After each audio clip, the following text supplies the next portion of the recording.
Nah, Imam Al-Ghazali tambah ilmu tapi tidak mendapatkan keyakinan dalam batinnya, malah yang ada keraguan. Maka pada akhirnya Imam Al-Ghazali itu di satu waktu sholat dengan adiknya, namanya Ahmad Al-Ghazali. Imam Al-Ghazali jadi imam, adiknya Ahmad Al-Ghazali jadi makmum. Setelah selesai sholat, adiknya ini malah sholat lagi, sholat mu'adah, ya, sholat karena merasa yang pertama tidak sah.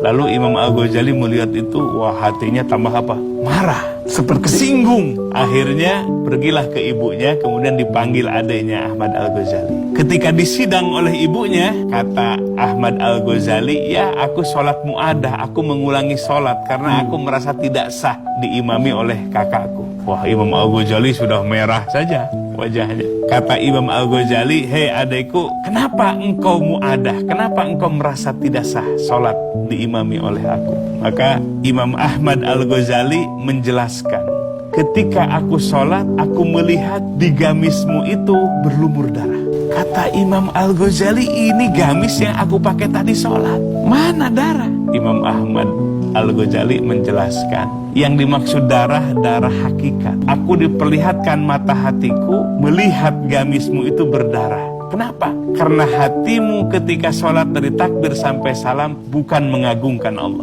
tetapi hatimu sibuk dengan karanganmu yang belum tuntas. Kebetulan sedang ngarang bab haid, bab darah. Setelah dibongkar oleh Imam Ahmad Al-Ghazali, Imam Ghazali langsung dia merasa itu yang dilakukan dalam sholat. Dia bukan merasakan hulurul qalbi ma Allah, hadirnya hati bersama Allah, mengagungkan Allah, tapi sepanjang sholatnya dia ingat kepada bab karangannya yang belum tuntas. Kata Imam Al-Ghazali dari hati yang jujur, hei adekku, antarkan sekarang juga kepada gurumu.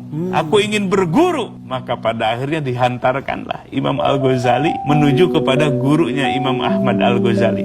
Nah, kebetulan mursyidnya itu tidak dikenal, kurang dikenal. Kalau Imam Al-Ghazali ulama terkenal. Ketika datang, kemudian Imam Al-Ghazali mengatakan, aku ingin berguru kepadamu. Maka pada akhirnya, boleh kamu ingin berguru kepadaku, syaratnya bersihkan dulu tuh halaman rumahku.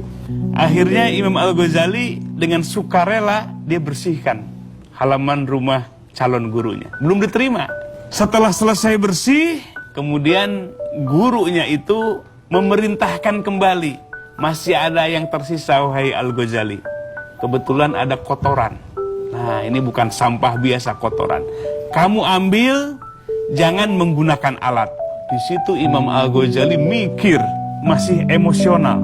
Lama-lama kemudian Imam Al-Ghazali berpikir, ingat kepada perintah Allah, di mana Allah perintahkan kepada iblis, usjudu li Adama fasajadu illa iblis. Dia ingat ketika iblis diperintahkan oleh Allah sujud kepada Adam alaihissalam, tidak mau sujud. Langsung dia bergegas, siap untuk menjalankan perintah sang guru. Maka pada akhirnya kotoran itu akan diambilnya, dan pada akhirnya Al-Ghazali, stop, selesai tugasmu. Maka apa yang dilihat oleh gurunya, hati Imam Al-Ghazali sudah bersih. Jadi sebetulnya ini yang disebut tazkiyatun nafs. Jadi setinggi apapun ilmu yang dimiliki oleh manusia, tapi kalau hatinya kotor, tidak akan bermanfaat. Tidak akan memberikan keyakinan dan rasa takut kepada Allah Subhanahu wa Ta'ala. Maka setelah itu Imam Al-Ghazali disuruh pulang. Kamu udah pulang. Maka Imam Al-Ghazali ketika itu mendapatkan satu ilmu yang luar biasa. Dan dia sampaikan di hadapan murid-muridnya, aku baru saja mendapatkan ilmu yang sangat berharga. Apa yang selama ini aku ajarkan kepada kalian, dan tempat ini, maksudnya pesantren, madrasah, hanya tempat main anak-anak saja. Jadi mengajarnya, belajarnya seperti anak kecil main saja. Karena tidak dengan hati yang bersih, tidak hati yang ikhlas mengajarnya, dakwahnya. Maka sekarang aku mendapatkan ilmu yang jauh lebih berharga, yang jauh lebih berkualitas. Itulah ilmu tasawuf, mampu membersihkan jiwa seperti Imam Al-Ghazali, sehingga ilmu yang ada nafi menjadi bermanfaat adanya. Kenapa? Karena cahaya Allah masuk ke dalam hati yang bersih. Jadi kalau dalam kitab Hikam Syekh Ibnu Athaillah As-Sakandari rahimahullah mengatakan, cahaya Allah itu masuk dukhulun fil qalbi. Tetapi ketika di dalam hati itu banyak gambaran-gambaran dunia, kotoran-kotoran hati, maka cahaya itu melesat kembali ke asal muasalnya, kembali kepada Allah. Maka hatinya tidak digerakkan oleh cahaya Allah. Kenapa? Karena hatinya kotor. Inilah pentingnya kita belajar ilmu tasawuf dengan proses tazkiyatun nafsi, pembersihan jiwa.